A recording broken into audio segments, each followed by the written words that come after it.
Hello friends, Ram Ram. कैसे हो आप सभी? उम्मीद करता हूं कि आप लोग अच्छे होंगे। आज मैं बात करने वाला हूं एयरफोर्स XY ग्रुप का न्यू वैकेंसी आने वाली है। जो इसका नोटिफिकेशन है वो जुलाई 2025 में इसका आ जाएगी। तो ये भर्ती जो है 2026 के लिए है, लेकिन इसका जो फॉर्म फिलिंग होगा वो 2025 में होगा। तो इसका बहुत सारे सीट के लिए वैकेंसी आ रही है। जब नोटिफिकेशन आएगा तो आपको क्लियर जानकारी हो जाएगा कितने सीट के लिए है। अभी जैसा बताया जा रहा है 4000 करीब इसका वैकेंसी आने वाली है। तो जो जुलाई 2025 में इसका नोटिफिकेशन जारी होगा और इसका ऑनलाइन जो है फॉर्म अप्लाई का डेट है जो ऑनलाइन वो अगस्त से शुरू हो जाएगी और एग्ज़ाम का जो डेट है वो हो जाएगी आपका सितंबर में। तो ये है इसका प्रोसेस। तो इसमें क्या क्या आपका आयु सीमा क्या होगी, सैलरी क्या होगी, सिलेबस क्या होगा, योग्यता क्या होगा, एग्जाम पैटर्न क्या होगा, इन सारे टॉपिक को लेकर एक वीडियो लाया हूं। तो वीडियो को स्किप ना करें और वीडियो के लास्ट तक बने ताकि आपको इससे रिलेटेड पूरी जानकारी मिल सके। तो सबसे पहले इसमें बात करते हैं एज लिमिट, आयु की। इसमें एज लिमिट कितना है? तो इसमें जो एज लिमिट हर साल कुछ ना कुछ चेंज होते रहते हैं, कभी 6 महीना आगे पीछे हो सकता है। तो इसका एज लिमिट जो है 17.5 से लेकर के 21 वर्ष तक इसका एज लिमिट है। अगर इसके अंदर आपका एज है तो आप इसमें एलिजिबल हैं, फॉर्म को भर सकते हैं। इसमें जो एज बताया गया है कितना से कितना के अंदर लेगा वो है आपका 1 जुलाई 2005 से लेकर के 1 जनवरी 2009 के बीच, 2005 से लेकर के 2009 के बीच में अगर आपका एज है, उसके बीच में एज है तो आप इसमें फॉर्म भर सकते हैं। इसके लिए आप एलिजिबल हैं। ये हो गया इसका एज लिमिट। अब बात करते हैं इसका योग्यता क्या होती है। अगर इसमें आप XY किसी भी जो पद है XY ग्रुप किसी में भी आप फॉर्म भरना चाहते हैं तो आपको 12वीं पास होना होगा। 12वीं पास है तो आप इसमें फॉर्म को भर सकते हैं। तो इसमें जो होता है X ग्रुप जो होता है उसमें आपको PCM होना चाहिए, क्योंकि इसमें जो होता है फिजिक्स, केमिस्ट्री, मैथ, ये अगर आपका सब्जेक्ट है तो आप X ग्रुप में फॉर्म को भर सकते हैं।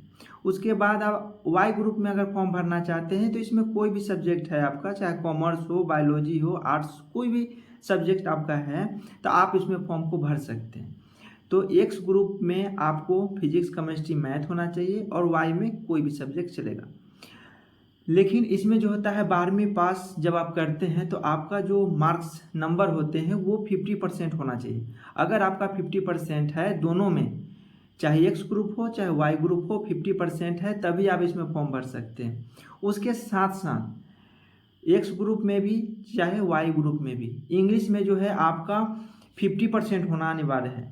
वो तो जो आपका रिजल्ट आता है पूरे 12वीं का तो वो 50% होना ही चाहिए। उसके साथ साथ इंग्लिश जो सब्जेक्ट है उसमें स्पेशल 50% होना चाहिए, तभी आप इसमें फॉर्म को भर सकते हैं। चाहे X ग्रुप हो चाहे Y ग्रुप हो, दोनों के लिए जो ये है 50% सेम है। उसके बाद बात करते हैं सिलेक्शन प्रोसेस की। से इसमें सिलेक्शन प्रोसेस कैसे, किस स्टेज में कैसे कैसे होता है, कितने फेज में पूरा होता है। तो इसका जो सिलेक्शन प्रोसेस है 3 स्टेज में पूरा होता है। स्टेज 1 में होता है रिटेन। इसमें सबसे पहले रिटेन लिया जाता है स्टेज 1 में। स्टेज 2 में होता है ग्रुप डिस्कशन। उसके बाद होता है फिजिकल, उसी के साथ साथ होता है उसी दिन। उसके बाद होता है मेडिकल। मतलब स्टेज 2 में 3 टेस्ट होने वाला है, स्टेज 1 में सिर्फ रिटेन और स्टेज 3 में डॉक्यूमेंट वेरिफिकेशन और मेडिकल। तो सबसे पहले हम बात करते हैं स्टेज 1 का, रिटेन का। रिटेन में क्या क्या सब्जेक्ट से क्वेश्चन पूछे जाते हैं। तो इसमें जो X ग्रुप होते हैं उसमें पूछे जाते हैं 70 क्वेश्चन। 70 क्वेश्चन के लिए 60 मिनट का समय दिया जाता है। और इसमें जो क्वेश्चन पूछे जाते हैं वो पूछे जाते हैं मैथ से 25 क्वेश्चन और फिजिक्स से 25 क्वेश्चन और इंग्लिश से 25 क्वेश्चन। तीनों जो सब्जेक्ट है उसके लिए 20-20 मिनट का समय दिया जाता है। अब बात करते हैं Y ग्रुप। Y ग्रुप में पूछे जाते हैं इंग्लिश के 20 क्वेश्चन और रीजनिंग के 15 क्वेश्चन, मैथ का 8 क्वेश्चन और जीके का 7 क्वेश्चन। मतलब टोटल जो होता है 50 क्वेश्चन पूछे जाते हैं Y ग्रुप में और X ग्रुप में पूछे जाते हैं 70 क्वेश्चन। X ग्रुप का 70 क्वेश्चन, Y ग्रुप का 50 क्वेश्चन। समय जो होता है X ग्रुप का दिया जाता है 60 मिनट, Y ग्रुप का दिया जाता है 45 मिनट। और इसमें जो होता है एक क्वेश्चन का 1 नंबर होता है, चाहे वो X ग्रुप हो या फिर Y ग्रुप हो, दोनों में एक क्वेश्चन 1 नंबर के होते हैं। और दोनों जो होता है ग्रुप उसमें निगेटिव मार्किंग होती है, 0.25 का निगेटिव मार्किंग ली जाती है। अब बात करते हैं स्टेज 2 की। स्टेज 2 में क्या होता है? स्टेज 2 में 3 टेस्ट है, जो ग्रुप डिस्कशन, फिजिकल और मेडिकल। तो इसमें जो होता है हाइट, वेट, चेस्ट ये नापा जाता है। उसके बाद आपका फिजिकल कराया जाएगा। फिजिकल में आपका जो रनिंग होता है वो कराता है। तो इसमें हाइट जो होता है मेल का 152.5 सेंटीमीटर मेल का हाइट होना चाहिए। फीमेल में जो है 152 सेंटीमीटर फीमेल में हाइट होना चाहिए। और जो स्पेशल कैटेगरी जैसे कहीं कहीं का होता है जो किसी स्टेट में, तो उसके लिए छूट होता है, तो उसको छूट दिया जाता है। लेकिन जो नॉर्मल है मेल के लिए 152.5, फीमेल के लिए 152 सेंटीमीटर, ये हो गया हाइट। उसके बाद चेस्ट आता है। चेस्ट मेल में होता है 77 सेंटीमीटर और 5 सेंटीमीटर का फुलाव होता है। 77 से 82 सेंटीमीटर चेस्ट होना चाहिए, ये मेल के लिए। फीमेल में चेस्ट का माप नहीं लिया जाता है। अब बात करते हैं फिजिकल की। फिजिकल में कितना रनिंग कराया जाता है? तो मेल के लिए 1600 मीटर का रनिंग होता है। समय निर्धारित है 6.5 मिनट। 6.5 मिनट में 1600 मीटर आपको दौड़ना होता है और 20 उठक बैठक करना होता है। उसके बाद 10 पुशअप होता है और उसके बाद 10 सिटअप होता है। इतना जो टेस्ट होता है फिजिकल में, ये होता है मेल के लिए। अब बात करते हैं फीमेल में। फीमेल में भी 1600 मीटर का रनिंग कराया जाता है, लेकिन इसमें समय जो है थोड़ा मेल से ज़्यादा दिया जाता है। कितना है इसमें? 7.5 मिनट का समय दिया जाता है फीमेल में 1600 मीटर के लिए। और इसमें जो है 15 उठक बैठक करना होता है। उसके बाद है 10 सिटअप। 10 सिटअप करना होता है। मेल में 10 सिटअप है और फीमेल में भी 10 सिटअप है। और जो मेल में होता है पुशअप 10 होता है, फीमेल में पुशअप नहीं कराया जाता। और उठक बैठक जो है मेल में 20 है और फीमेल में 15 है, 5 कम है फीमेल में। और सेम वही बात है, दौड़ में 1600 मीटर में आपको मेल के लिए 6.5 मिनट और फीमेल के लिए 7.5 मिनट, मतलब 1 मिनट का अंतर है दोनों मेल और फीमेल में। ये हो गया इसमें फिजिकल।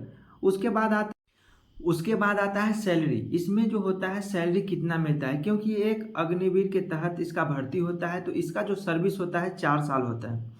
तो इसका सैलरी कितना मिलता है? तो इसका जो सैलरी होता है फर्स्ट साल, जो पहला साल, जब इसका पहला साल का जो सैलरी होता है वो होता है आपको 30,000 सैलरी मिलता है। तो इसमें से आपको जो इन हैंड सैलरी मिलेगा वो मिलेगा 21,000। जो काटा जाएगा वो 9,000 काटा जाएगा। आपका सैलरी में से 9,000 काट लिया जाएगा, जो बाद में फिर मिलेगा आपको। तो जो आपको सैलरी मिलेगा वो मिलेगा 21,000 और टोटल जो सैलरी बनता है वो होता है 30,000। हर महीने 30,000। तो फर्स्ट साल का ये सैलरी है। उसके बाद सेकेंड साल में आपका सैलरी मिलेगा 33,000 टोटल सैलरी बनेगा। और इन हैंड सैलरी आपको जो मिलेगा कट करके 23,100 सैलरी आपको इन हैंड सैलरी मिलेगा सेकेंड साल में।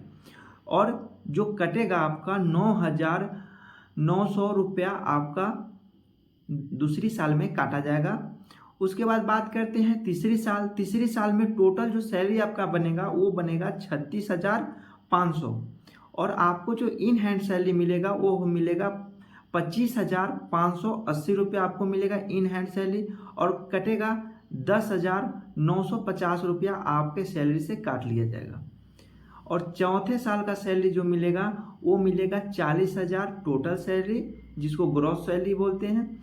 उसमें से आपका काटा जाएगा 12,000 रुपया आपका उस सैलरी से काटा जाएगा। जो चौथे साल में सैलरी जो मिलेगी उसमें टोटल 12,000 नहीं काटा जाएगा, हर एक मंथ में 12,000 काटा जाएगा। ऐसा नहीं कि पूरे साल में 12,000 नहीं, हर एक मंथ में जो सैलरी मिलेगा 40,000, तो वो 40,000 में से हर एक मंथ में आपसे 12,000 रुपया काट लिया जाएगा। तो चौथी साल में जो आपका इन हैंड सैलरी मिलेगा वो मिलेगा 28,000। तो टोटल आपका जो कटा हुआ पैसा है वो है 5,02,000 आपका कटेगा पैसा पूरे 4 साल के सर्विस में।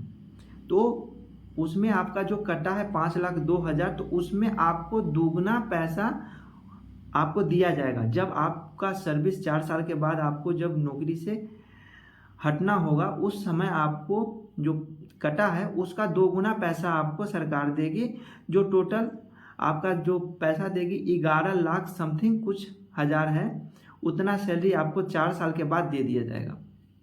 ठीक, क्योंकि ये 4 साल का ही जॉब है, तो 4 साल में आपका जो सैलरी में से पैसा जो कटता है उसमें 2 गुना करके आपको पैसा दे दिया जाता है। ये था इसमें अग्निवीर के तहत जो भर्ती होता है XY ग्रुप, एयरफोर्स हो चाहे फिर आर्मी हो चाहे फिर नेवी हो, तो उसमें 4 साल के लिए ही होता है जो भर्ती अग्निवीर के तहत। तो उसमें लास्ट में 4 साल के बाद जब आपको नौकरी से जाना होता है उस समय आपको सैलरी दिया जाता है, जो कटा हुआ पैसा उसको 2 गुना करके। ये था इस जो एयरफोर्स है उसके बारे में जो भी जानकारी था, जो भी ये फॉर्म आने वाला है, जो जुलाई मंथ में इसका नोटिफिकेशन आ जाएगा और फॉर्म अप्लाई जो है इसका शुरू होने वाला है। तो अभी इसका जो नॉर्मल जानकारी आया था तो वो मैं इस वीडियो के जरिए आपको बता दिया। वीडियो कैसा लगा कमेंट में ज़रूर बताइए और वीडियो को ज़्यादा से ज़्यादा शेयर करें। अच्छा लगे वीडियो तो वीडियो को लाइक करें। चैनल पे नए हैं और ऐसे ही वीडियो देखने के लिए चैनल को सब्सक्राइब करना ना भूलें। फिर मिलते हैं नेक्स्ट वीडियो में नए वीडियो के साथ, तब तक के लिए जय हिंद जय भारत।